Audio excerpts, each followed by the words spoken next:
Imagine waking to silence where 250 voices once cried out in chains. On March 14, 1847, they vanished, not fled, not fallen, but erased by divine wrath or human cunning. Was it God's judgment on the sinners who bound them, or the slave's own pact with the shadows? Tonight, uncover the chilling truth that heaven itself might have hidden. In the dim glow of a kerosene lamp, the leather-bound ledger lay open on William Harrove's oak desk, its pages yellowed like the skin of a forgotten saint. Each entry, etched in precise black ink, chronicled the souls under his dominion, names, ages, values assigned like cattle at market.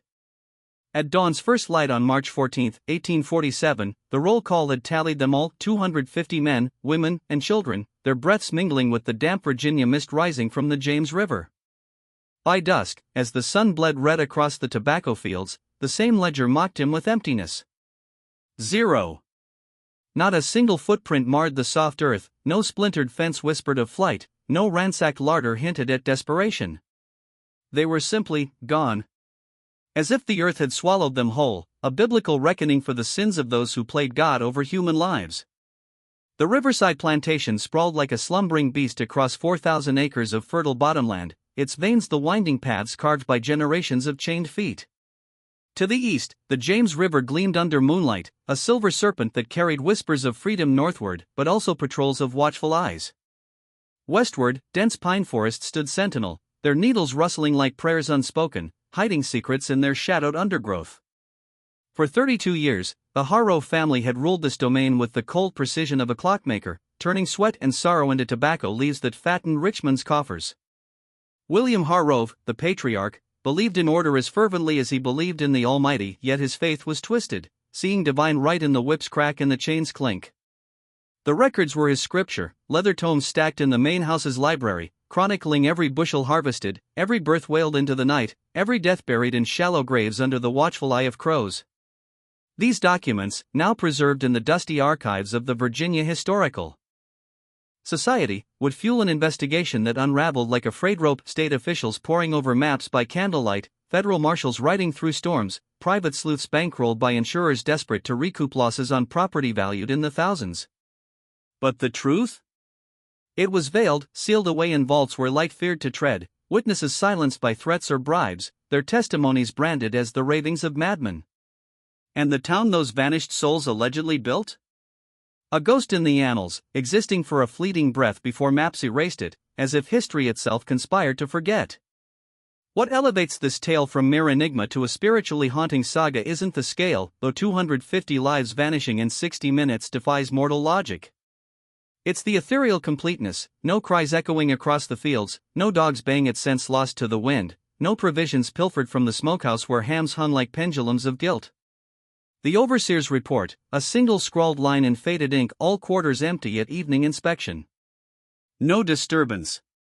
Reads like a confession of divine intervention.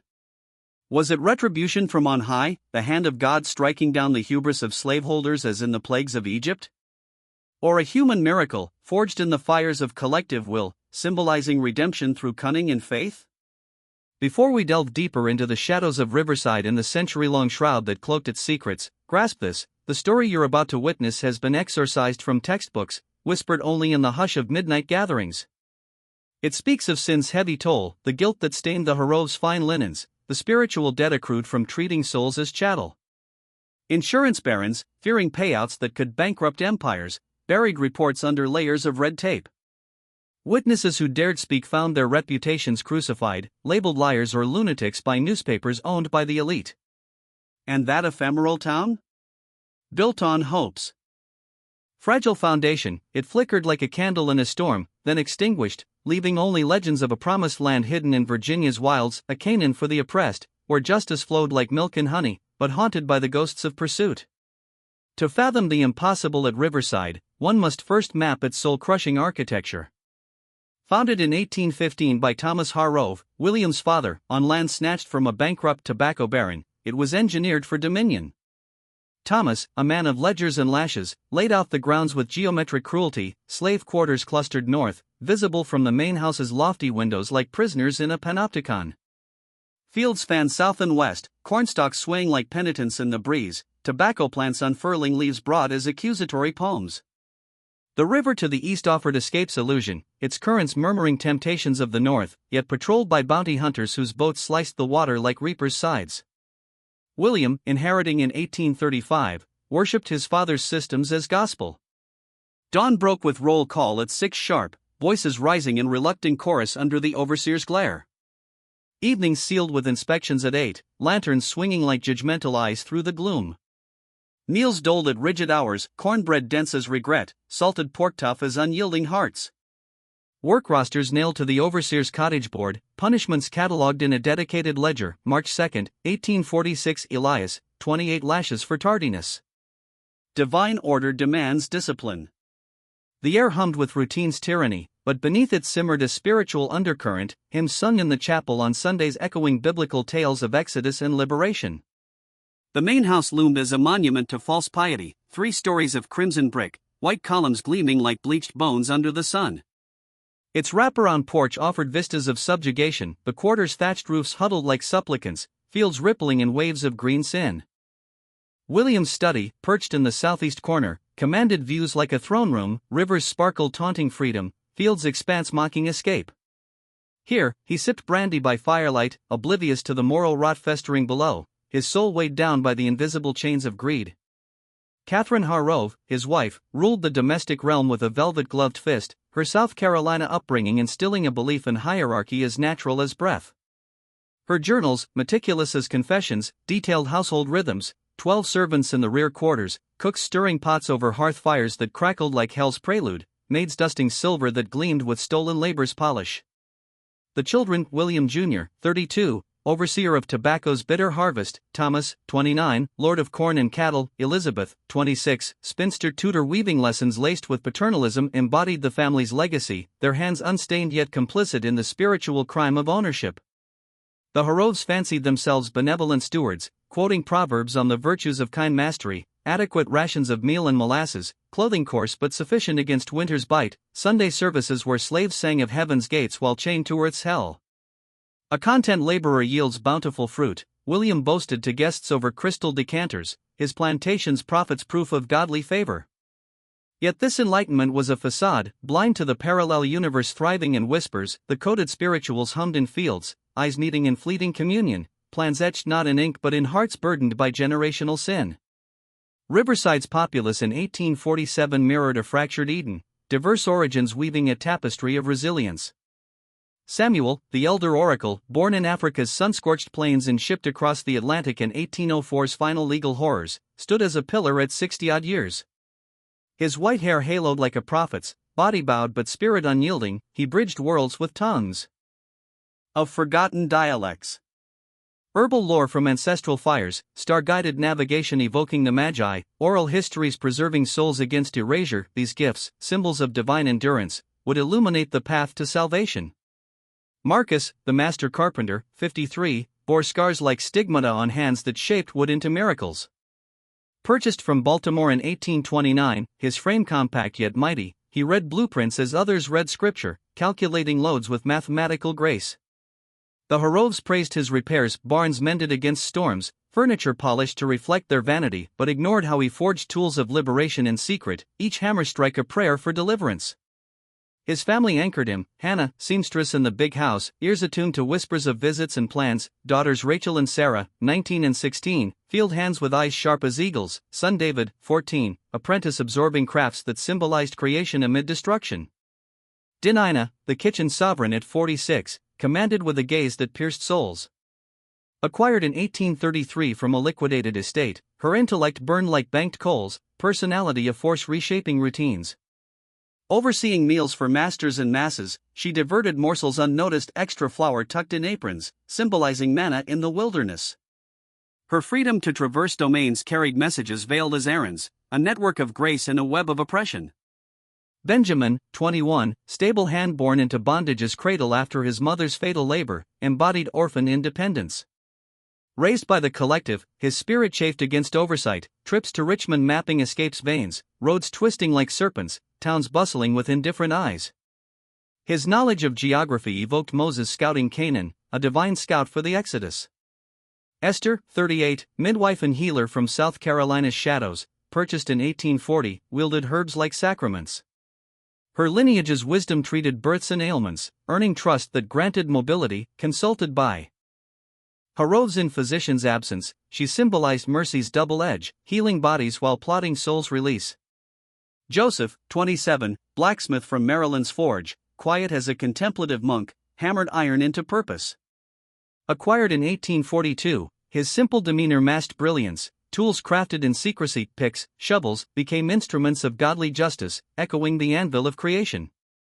Others formed the chorus: Ruth, 50s, chapel organizer channeling psalms into motivation; Jacob, 40s, gardener nurturing sustenance like Eden's keeper; Miriam, 23, clandestine reader stealing knowledge from the library's forbidden fruits; Thomas, the enslaved, 30s, forest sage hunting game to bolster rations, his woodland lore a map to hidden refuges. This ensemble, evaluated by Marcus, Denina, Samuel's council, assigned roles like apostles in a sacred mission. Preparations for March 13th's Eve unfolded in shadows, each task a step toward atonement for the captor's sins. The genesis traced to winter 1842-43, a spark in Marcus's shop amid wagon repairs. Samuel's nocturnal visit, footsteps soft as angelic wings, posed the query: if freedom called, whither? North, Marcus whispered, but Samuel pressed, what if all? The impossibility loomed like Babel's tower, yet Samuel challenged: is it barred by heaven, or by the chains we've internalized? Seed sown, Marcus re-envisioned Riverside as a puzzle of providence. Barriers catalogued, fences like thorns in Christ's crown, patrols echoing Roman guards. Resources tallied, skills pooled like talents in parable. Conversations veiled, trust built like faith's foundation. By spring 1843, a cadre of 15 convened in Sunday's sacred vale, plotting destiny. Destination debated, North's allure fraught with perils, distance, visibility, fugitive shadows under law's sword. Samuel's epiphany: disappear, not flee. Close, in Virginia's mountains, where pursuit's eyes blinded by assumption. Benjamin affirmed, remote valleys, uncharted as wilderness temptations, sparse as hermits' retreats. Plan crystallized, tunnel westward? No, east to ravine, then west to peaks established sanctuary, a new Jerusalem veiled. Escapes mechanics, Marcus's revelation: we go under. Audacious as Jonah's whale, solving visibility's curse. Challenges mounted: secrecy, soil disposal, supports, ventilation. Marcus pondered months, sketches burned like heretical texts, calculations divine geometry. Presented fall 1843, skepticism reigned, half-mile burrow, earth volumes biblical, nights eternal. Yet, no alternative shown. For years estimated, an Abrahamic wait for promise. Entrance, Marcus's cabin, floors hidden panel a tombstone rolled away. Digging commenced April 1844, 6 men in whispers, tools sparse as faith's mustard seed. Earth sacked, dispersed covertly, gardens enriched, fields fertilized, compost augmented, symbolizing renewal from bondage's dirt. Vertical shaft plunged 12 feet in weeks, then horizontal agony, confined crawls, buckets pass like communion cups, air thick with earth's breath. Supports timbered from pilfered wood, ventilation shafts disguised as molehills. Progress glacial, each yard a victory over despair. Nights blurred into ritual, shifts rotated to mask fatigue, children hushed with tales of promised lands, elders praying for strength. Risks loomed, collapse like judgment's cave-in, discovery as Judas's betrayal. Yet faith sustained, spirituals coated with tunnel hymns, swing low, sweet chariot, envisioning underground passage to glory. By 1845's thaw, tunnel stretched quarter-mile, curves navigated by star knowledge-infused compasses. Floods battled with drains, air sweetened by herbal fans. Community inducted gradually, trust vetted like Peter's denial test. Food stockpiled, Dinina's diversions amassing jerky, cornmeal, manna cached in tunnel niches. Tools forged, Joseph's hammers silent as midnight. Maps etched in mines, Benjamin's routes to mountains, Thomas's forests as cover. Herodes' oblivion deep in irony, William's ledgers blind to spiritual accounting, Catherine's journals missing the undercurrent of redemption. Punishments inflicted, lashes like Christ's scourging, only forged resolve, each scar a badge of impending justice. As 1847 dawned, tunnel neared completion, exit in ravine's embrace, concealed by brush like Eden's gate. Rehearsals and whispers, order of passage, elders first with young, able-bodied guarding rear. signals, owl hoots mimicking divine calls. March 13 as Eve pulsed with tension, air electric as Pentecost's wind. Final inspections passed, Harovs supping in ignorance, toasts to prosperity echoing hollow. In quarters, prayers ascended, for invisibility like Elijah's chariot, strength like Samson's locks. At midnight stroke, panel lifted, portal to freedom yawned. Single file, they descended, Samuel leading with lantern's halo, murmuring psalms of deliverance.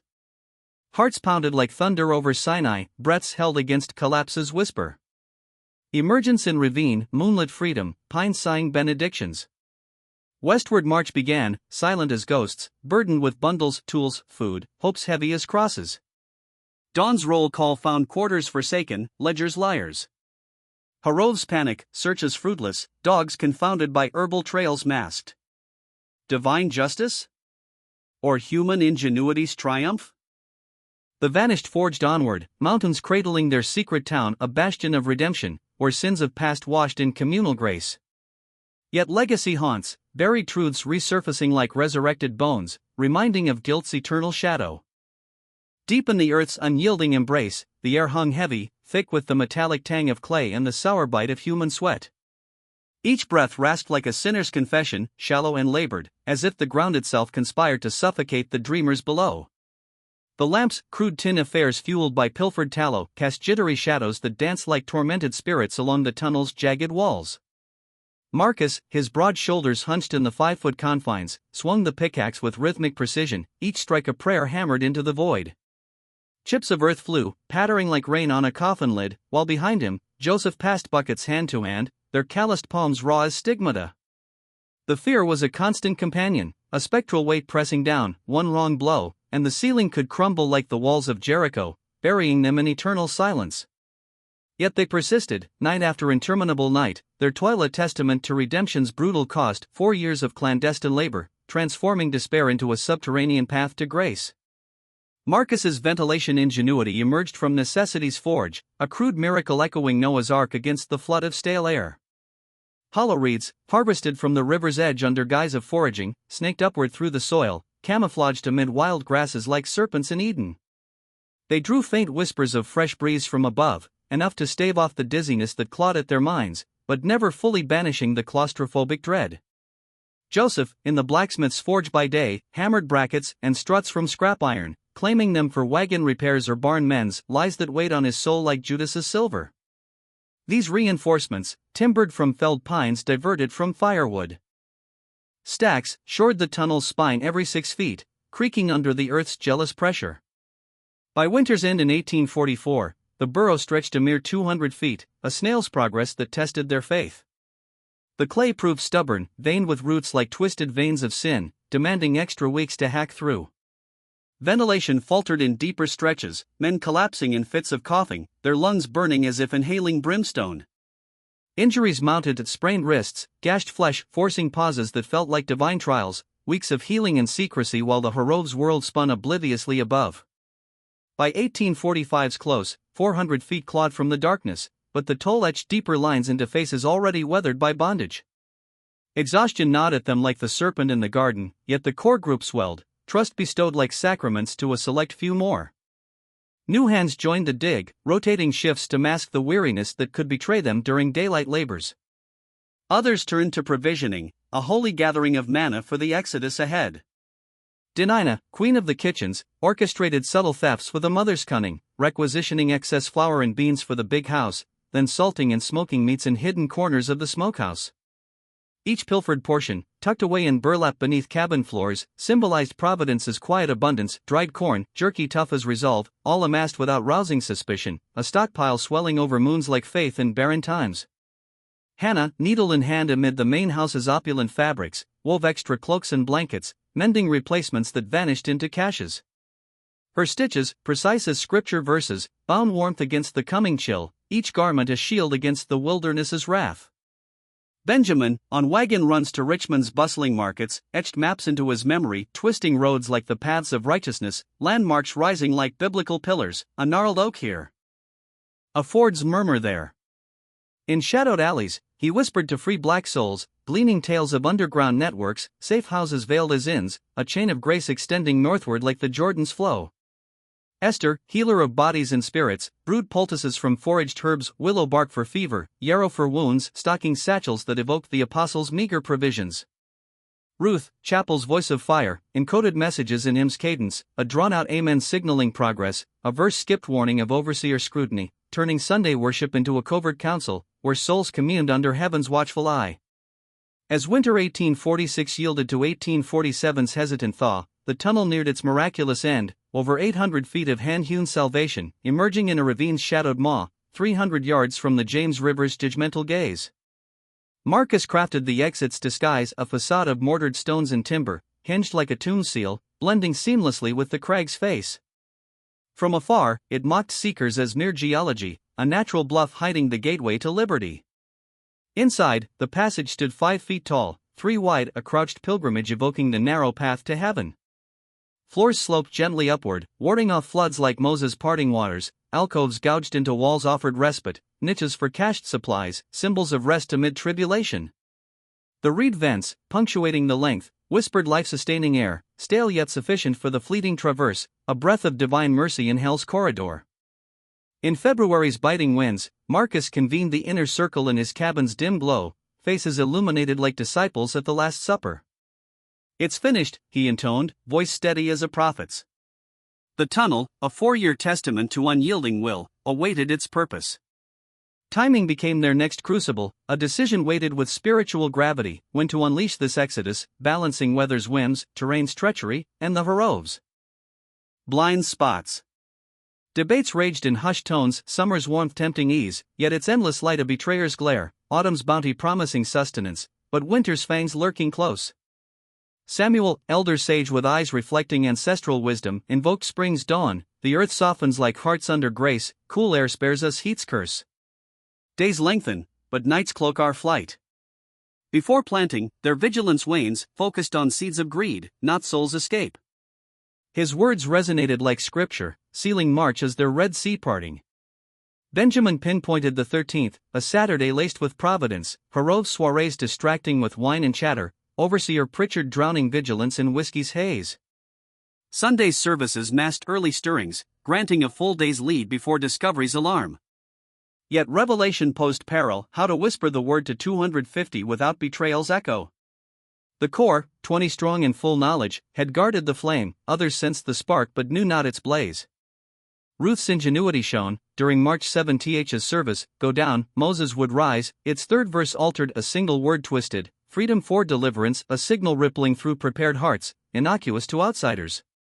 Post-hymn, whispers cascaded like living water, core to trusted, trusted to kin, the message austere, Saturday Eve, ready yourselves. Carry not but faith. Silence is our shield. That intervening week pulsed with electric dread, a spiritual vigil where normalcy masked the storm. Behavior's feigned routine, fields tilled with feigned zeal, meals served with smiles veiling tension, while souls prepared for Judgment's Eve. Marcus scoured the tunnel's length, bolstering timbers against collapse's temptation, ensuring vents sighed freely. Dinina ferried stockpiles to the ravine's edge, bundles wrapped in oilcloth like sacred scrolls. Benjamin traced routes in his mind's eye, valleys unfolding like psalms. Esther's kits brimmed with balms, antidotes to affliction. Ruth orchestrated the procession, elders and babes first, their frailty a test of communal love, the robust last, guardians of the flock. The Harovs, ensnared in sin's complacency, sensed no rift. William's journal entry of March 11 praised spirits buoyed by spring's promise, blind to the irony. Catherine lauded Dinina's feast on the 12th, efficiency divine, unwitting of the Last Supper's shadow. March 13 dawned ordinary, evening unfolding in scripted normalcy, Harov's parlor aglow with guests' laughter, crystal clinking like false idols. Pritchard's rounds at 8 found quarters serene, his whiskey awaiting in the cottage's solitude. In the quarters, anticipation coiled like a serpent ready to strike. Sturdy boots laced, cloaks donned, armor for the wilderness. Children hushed with tales of a better land, elders steadied by youthful arms. At 9, Marcus strolled casually, nods like benedictions signaling the hour. By 9:15, the descent commenced under the crescent moon's sliver, temperature a merciful 45, breeze murmuring cover like angelic wings. Pioneers first, Marcus, Samuel, Benjamin, and scouts, slipping through the shaft like thieves in the night, traversing to confirm the exit's sanctity. At 9:35, the facade parted smoothly, ravine yawning dark and empty. Benjamin scaled, eyes piercing the void, no lanterns, no hounds. Signal returned, the floodgates opened at 9:45. Order prevailed, families with wee ones leading, their tiny steps echoing vulnerability, elders next, supported like the lame healed by Christ, able-bodied closing, swift as avengers. 10 per wave through the burrow, 10 minutes each, 4 hours to evacuate, efficiency born of drills veiled as midnight prayers. Silence reigned, breaths synced, movements fluid. At the exit, groups of 25 formed, each with a guide, paths diverging like branches from the vine to foil pursuit. First departed at 10, westward into Pine's Embrace, second at 10:30, third at 11. By midnight, half freed, the tunnel of vein pulsing life. Quarters emptied sequentially, cabins left pristine, beds neat, as if slumber claimed them still, no trace of flight to invite scrutiny. Ruth, among the last at 1:30, paused at the threshold, gazing on the ghost town, chapel silent where hymns once soared, gardens still under starlight. A pang of loss, yet triumph, 14 years prison, now forsaken. She descended, emerging at 1:45 to Marcus's assurance, all 250 redeemed. The final cadre, coarse souls, sealed the facade at 2, vanishing into foliage, Riverside slumbering in ignorance. Pritchard's dawn patrol at 5:45 found silence, 6 o'clock bell unanswered. By 6:15, panic propelled him to the big house, birthing a century's enigma. But hours ahead, the groups threaded westward, parallel yet apart, shunning roads for trails etched by deer, creeks babbling psalms, ridges rising like Sinai slopes. Benjamin's vanguard, laden with children, paced deliberately, stars their compass, Samuel's lore guiding. Forest enveloped them, branches clawing like doubts, underfoot crunching leaves like broken chains. A child's wail pierced the hush, hushed swiftly, yet Benjamin halted, silence, kin in night carries betrayal. Soon, rest in safety. They pressed on, the babe lulled to sleep in arms. Thomas's swift band traced creeks, water's rush masking steps. Peter's elders moved with grace, pauses frequent, patience a virtue. By dawn, 8 to 12 miles gained, hides sought, thickets dense as thorns, caves yawning like tombs, undergrowth veiling like mercy's cloak. Exhaustion crashed like waves, blisters blooming like trials, yet elation soared, they were free, impossible achieved, spirits alight with divine fire. As sun crested on the 14th, they slumbered fitfully, unaccustomed to day's embrace, anxieties whispering of hounds and hunters. Back at Riverside, shock rippled, ahead, 13 nights' odyssey to Allegheny's sanctuary. Nocturnal marches to find them, hiding by day, forging by dark, pace dictated by friliest lambs. James River crossed night 2, ford's chill waters chest deep, current tugging like sin's grasp, all emerged, baptized anew. Foothills climbed, terrain roughening like faith's tests. Rations stretched thin, foraged supplements, Esther's wild greens, fish trot grilled on hidden fires, hunted rabbits symbolizing providence. Water abundant from streams, yet sodden feet festered, Esther's salves warding infection's curse. Night 5's terror, Peter's group froze at distant bays, bloodhounds howl, judgment's herald. Into thicket they dove, breaths held 2 hours as echoes circled, faded. Caution redoubled, contact between groups minimal, whispers rare. In the velvet shroud of those 13 nights, the groups moved like shadows cast by a merciful moon, threading through Virginia's ancient forests with the hushed reverence of pilgrims fleeing Pharaoh's wrath. Occasional rendezvous points, preordained clearings marked by a notched stone or a peculiarly bent sapling, allowed fleeting reunions, whispers exchanged like sacred relics, bundles of dried meat or herbal poultices redistributed among the weary. Yet independence reigned, a deliberate fragmentation to thwart catastrophe. If one flock fell to the hounds, the others might yet ascend to promised ground. The air grew sharper with each westward mile, pine resin thick as incense, the earth rising in undulating waves that tested ankles and spirits alike. On the 8th night, Benjamin's vanguard crested the Allegheny's threshold, terrain steepening into jagged prayers, forests thickening into cathedral gloom. Here, pursuit's clamor faded, remoteness wrapped them like divine providence, and cautious hope flickered in Benjamin's breast, a fragile flame against the wind of fear. As the journey's crescendo neared, the scattered pilgrims converged, drawn by invisible threads to the valley Marcus and Benjamin had divined years prior in stolen moments poring over mental maps. Nestled deep in the Allegheny's embrace, it lay veiled by sheer ridges rising like the walls of Jericho, reversed, defensive bulwarks gifted by the Creator. A crystal stream bisected its floor, murmuring eternal refreshment, while the soil, dark and loamy beneath centuries of leaffall, promised fertility. No road pierced its seclusion, no trail betrayed its existence to the world of men. Invisible, uncharted, a Canaan concealed in the heart of bondage's domain. March 26, 1847, the 13th dawn of Exodus, saw Benjamin's group descend the final narrow defile, boots scraping shale like whispers of arrival. Emerging from the tree-line into open meadow, they halted, breath stolen by revelation.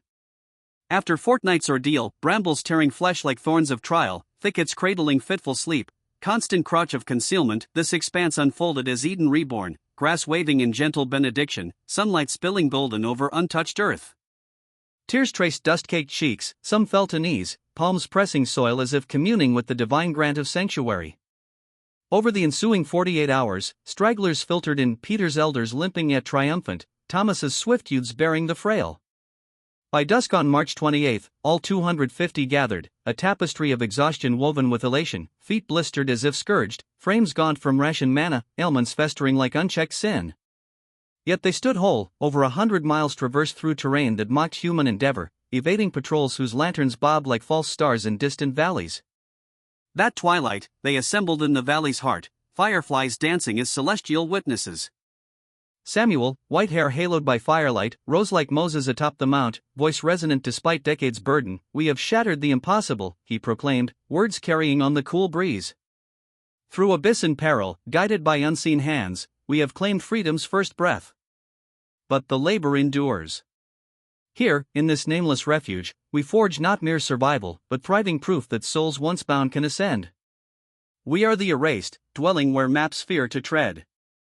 Yet we endure. We build." No raucous jubilation erupted, weariness muted joy, awareness of looming trials tempered triumph. But resolve burned quiet and fierce, and amen unspoken, covenant renewed. The valley's infancy demanded primal devotion, survival's stark liturgy. Late March gales howled unpredictable nights.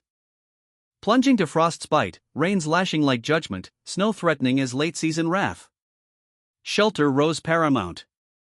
Marcus, architect of tunnels and dreams, marshaled crews wielding Riverside's pilfered axes and Joseph's forged implements.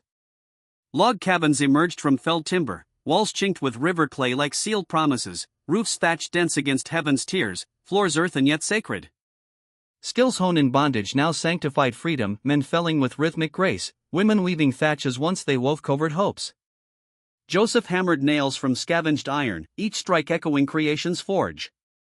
By April's close, 15 sturdy havens encircled a communal clearing, streams skirting its edge like Jordan's flowed crowded, yet havens where bodies could finally unclench from flight's perpetual coil. Food followed shelter in urgency's hierarchy. Cached provisions dwindled to crumbs, foraging sustained souls, not multitudes. Jacob, erstwhile gardener of Riverside scraps, orchestrated tillage, land cleared in sweat-soaked communion, axes biting roots like severing chains, controlled burns purging undergrowth as purifying flame. May's warming soil received precious seeds smuggled from captivity, corn rising like resurrection stalks, beans twining ambition, squash sprawling abundance.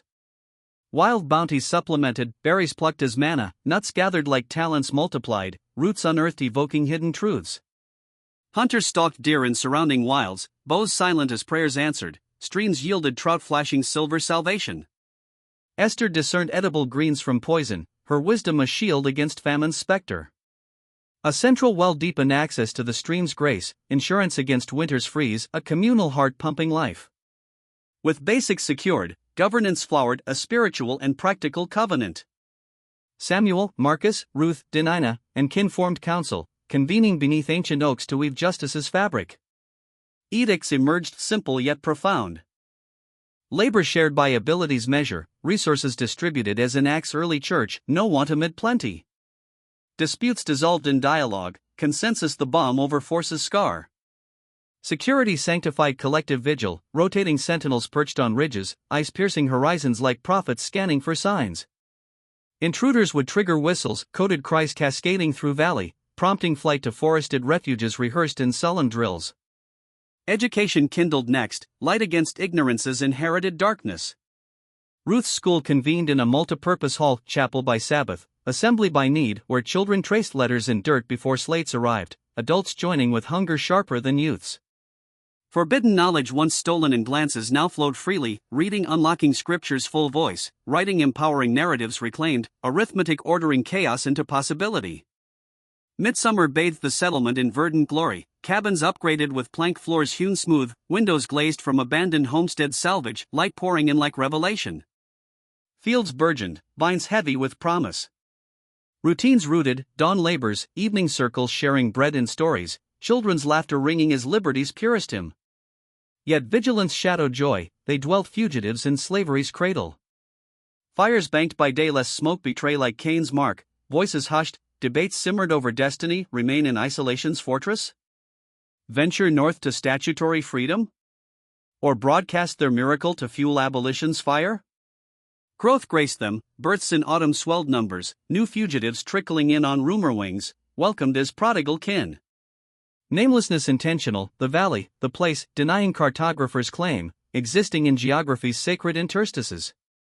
Through 1847's harvest bounty, 1848's winter trials endured by hearth tales, into spring's renewal, the hidden town flourished.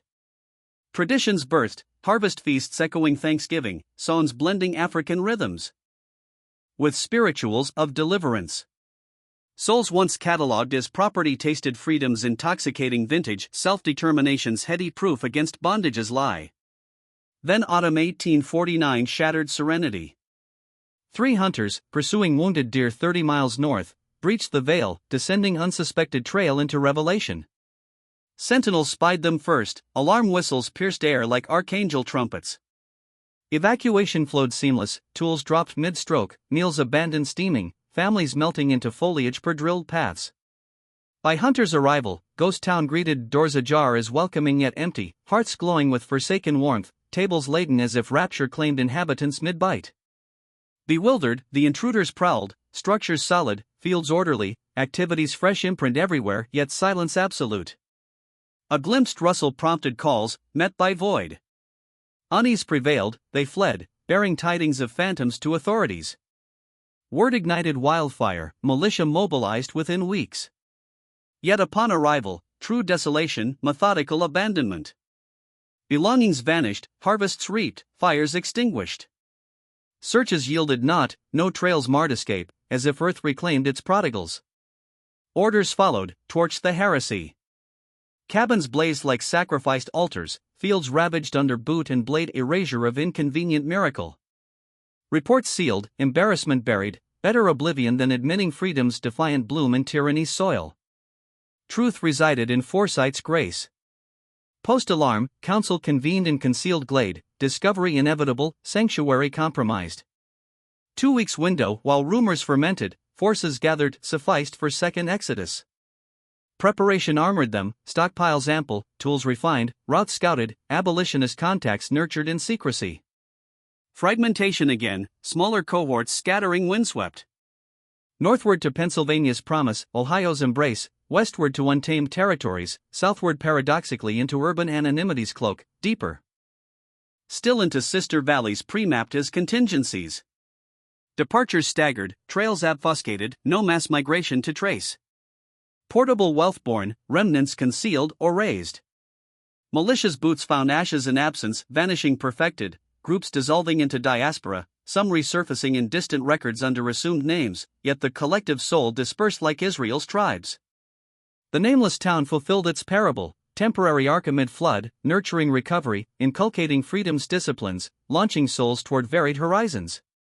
Meanwhile, in Exodus's immediate wake, Colonel Thomas Brennan pursued the original Enigma, a Mexican war veteran schooled in shadow's pursuit. From March through sultry summer 1847, his probe dissected Riverside with surgical zeal, Harroves interrogated till words wore thin, Pritchard's accounts mined, quarters scoured, tunnel measured as engineering marvel defying logic. Calculations tormented, thousands of nocturnal hours, earth volumes immense yet dispersed invisibly, tools camouflaged in mundane forgery. Secrecy's alchemy baffled, 250 tongues silent through trust's unbreakable seal, coordination veiled in hymns and glances. Canvases widened, neighbors, merchants, riverbanks, roads all barren. Hounds baffled by herbal misdirection, searches fruitless. Northward inquiries echoed empty. June brought anonymous missive, whispers of mountain haven, town without name, allusion to subterranean flight. Skepticism yielded to intrigue. Brennan ventured westward with trusted trio, 3 weeks combing remoteness till late June's revelation, the valley alive with improbable vitality. Duty clashed with wonder, law demanded restitution, yet witnessing self-forged democracy, children literate, fields fruitful, decisions communal, shook foundations. Dialogue with Marcus proved pivotal, candid chronicle of conception, execution, ethos. No supplication, mere invitation to weigh creation's moral weight. 2 days immersed, observing school, labor. Harmony mirroring ideals warred for. 3rd day, conscience prevailed. Report fabricated, trails cold, fugitives atomized northward, case insoluble, insurance settled, pursuit abandoned. Why? Marcus queried. Brennan's reply, soft as valley stream, because this transcends statute. Your defiance honors higher law. I cannot be its destroyer. Thus, mercy's quiet conspiracy preserved the hidden Eden a while longer until inevitability reclaimed it, scattering seeds of freedom farther still. In the shadowed recesses of Colonel Thomas Brennan's private study, far from the prying eyes of Richmond's elite, lay journals bound in weathered leather, pages filled with ink that confessed what official reports dared not. Discovered only after his death in 1873, amid the dust of a forgotten attic, these clandestine records unveiled the full tapestry, the Riverside enigma, the nameless town's defiant bloom, and the moral crucible that bent a soldier's duty toward mercy's grace. Brennan, scarred by Mexican War battlefields yet haunted by slavery's domestic horrors, chronicled not just facts, but the soul-stirring awe of witnessing human triumph over engineered subjugation. He monitored from afar, threads of intelligence woven through sympathetic informants, whispers confirming the valley's persistence through 1848's harvests and 1849's trials, then the hunter's intrusion and the second, ethereal vanishing. His script trembled with dual reverence, admiration for self-forged sovereignty, sorrow for its fragile span. Their forced dispersal, he penned one rain-lashed night, is tragedy veiled as defeat. Yet in freedom's fleeting embrace, they triumphed eternally, proving souls deemed chattel could ascend to architects of destiny. The fates of individuals scatter like autumn leaves across history's windswept pages, fragmentary echoes, tantalizing yet elusive, symbols of resilience reborn under assumed skies. A Marcus Freeman emerged in Toronto's 1851 registries, carpenter extraordinaire in his 50s, master of intricate joinery and structural vision, hailing from Virginia's soil. Common surname among the emancipated, yet deeper probes reveal Hannah as wife, daughters Rachel and Sarah, son David, mirroring Riverside's family constellation with uncanny precision. Coincidence? Or deliberate reinvention, freedom's surname claimed as rightful inheritance? Denina Roberts surfaced in Philadelphia's bustling 1853 directories, proprietress of a venerable boarding house in a vibrant free black enclave, catering to wanderers with Virginia roots veiled in discretion. Noted for Underground Railroad benevolence, community pillars, her force of personality undimmed, redirecting sustenance now toward liberation's travelers. Benjamin Wright enlisted in the storied 54th Massachusetts in 1863, late 30s, Virginia-born stable hand versed in equine whispers and wagon lore. He charged Fort Wagner's Hellfire, emerged scarred yet standing, mustered out in 1865 to Massachusetts teamster life. Marriage in 1866, for children, 1890 pension affidavit confessing 1847 shadowed flight, timeline etched in blood and ink. Esther Johnson graced Cleveland's 1850s annals, midwife healer from South Carolina's lowcountry, herbal sacraments dispensing life amid African Methodist Episcopal folds. Knowledge of roots and remedies, trust earned in births and bombings echoing Riverside's merciful guardian. Samuel, ancient oracle, likely yielded to time's inexorable claim by 1849's close, late 60s burdened by dual exoduses, Valley's Forge. No traces linger, perhaps interred in mountain soil, spirit ascending like Elijah's chariot. Ruth Williams anchored Pittsburgh's Black Church records, 1850s teacher, Sunday school shepherdess age, vocation aligning as divine parallel. Joseph Miller hammered in Cincinnati's forges, 1850s-60s, metalworker in underground hub, logical haven for Virginia's escaped artisans. These spectral footprints suggest multitudes integrated seamlessly, names shed like old skins, origins shrouded in protective fog, blending into northern tapestries of relative sanctuary. Some, like Benjamin, bore arms against the beast they fled, hastening its demise. Yet most dissolved into anonymity's embrace, laborers unchronicled, stories fermented in familial hearths, oral vessels preserving essence where paper failed. For in African American lineages across Pennsylvania, Ohio, Canada, richer veins flow, generational lore of the place with no name. Ancestors twice vanished. Tales align with Brennan's veiled truths, tunnel traversed in thrice Lord's Prayer cadence, 10 minutes crouched pilgrimage, valley bowl rimmed by ridges, streams silver vein. Specifics abound, nocturnal rehearsals masked as fervent worship, children's silence drilled through shadowed games, provisions hoarded in pinches over years, routes etched by scouts' legitimate wanderings. Emotional undercurrents surge vivid, planning's gnawing dread, tunnels suffocating moth-threatening entombment, journeys bone-weary nights, valleys euphoric unveiling, second flights wrenching sorrow. One Toronto lineage preserves a 7-year-old's vista, midnight awakening, silence's iron mandate, endless dark burrow carried through, forest treks with whispered celestial promises. Valley's joy playmates, schoolhouse light, adults' unburdened laughter. Then renewed exodus to urban throngs, tall spires promising enduring veil. These oral symphonies counterpoint official silences, humanizing puzzle into profound odyssey, 250 lives wagering all on liberty's altar, risks transcending mortal calculus, legacies rippling through descendants' veins. Riverside and its nameless progeny stood not solitary, but apex in resistance's shadowed archipelago. Dismal swamp maroons defied pursuers in miasmic depths, Appalachian hollows cradled fugitives, Georgia's Okefenokee, Louisiana bayous, Texas thickets all harbored ephemeral Edens, smaller scales, fleeting spans. Havens proving self-rule viable, nodes in defiance's web, supply lines from free black enclaves, Quaker alms, occasional southern blind eyes. Underground railroads famed northern conduit paralleled southern sustenance networks, provisions smuggled, warnings relayed. Riverside's scale, 250 synchronized souls, rendered it extraordinary, tunnels' audacity biblical. Suppression's roots entwine 1840s fractious soil, post-Mexican War territorial tempests, 1850 compromises fragile balancing. Revelation of sophisticated. Revolt shattered slavery's myths, incapacity for autonomy, benevolence's paternal lie. Nameless towns thriving demolished justifications, enlightened Herod's subjects fleeing nonetheless. Economic tremors, insurers' payouts ballooned risks. Authorities' incompetence exposed in failed pursuits, second vanishing mocking militia. Documents fragmented deliberately, official closures archived blandly, Brennan's privates familial secrets, corporate claims buried, Harrove ledgers contextual orphans. Public amnesia engineered dangerous precedent quelled. Late 20th century scholarship, digitization's great equalizer, resurrected connections, resistance studies weaving threads into tapestry. Yet enigmas endure, spiritually chilling, 4 years subterranean secrecy, earth volumes vast, dispersed invisibly amid daylight drudgery. Information's iron vault, 250 tongues, including innocence, sealed by trust's sacred covenant. Anonymous letters scribe educated hand, perhaps Marcus ensuring posterity's witness, or network ally entrusting Brennan's conscience. Second dispersal's phantom logistics, near 300, growth via births, arrivals, evaporating traceless over fortnight, coordinated amid impending doom. Valley's precise cradle, Brennan's generalities teasing Allegheny candidates, archaeology thwarted by torch and time. Broader hidden hamlets, how many nameless brethren? Mass exodus's echoing precision? Impact subtlety, techniques perhaps seeding others via whispered networks, suppression muting overt inspiration. At essence, this saga transcends mystery, hymn to human divinity amid degradation.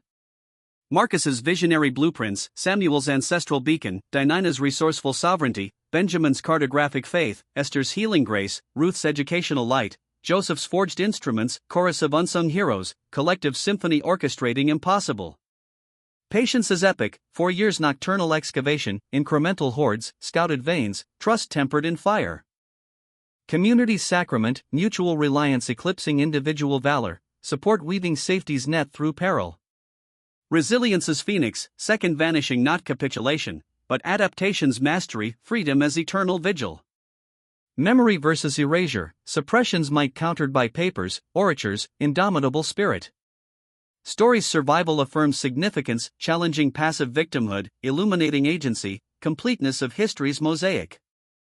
Tunnel collapsed, valley reclaimed by verdant shroud, actors dust over century plus. Yet legacy endures, traces in mountain whispers, sunken stones under leaf veils, depressions cradling ghosts of hearts. They manifested possibility, seizing liberty unbestowed, erecting societies denied, achieving improbable through unity's forge. Official closure August 1847 proclaimed unsolved. Yet Brennan unraveled it, Valley's discovery, dialogues profound, documentation meticulous. Choice of concealment, mercy's conspiracy, preserving fragile freedom till revelation's safer dawn. Now, that era arrives. Descendants distant, peril dissipated to truth unfurls not myth, but monument. 250 vanished hourly via 4-year burrow, trek 13 nights, forged hidden haven thriving 2.5 years, evaporated anew into diaspora's embrace. It transpired. Records attest. Possibility's redefinition endures, impossible bowed to will's unyielding flame. In history's grand ledger, where sins of bondage stain pages, this entry gleams, redemption's quiet victory, souls erased reclaiming existence, proving divine spark inextinguishable even in deepest chains. They were bound, then unbound. Disappeared, built, thrived, dispersed. Legacy eternal, freedom's fierce, attainable light.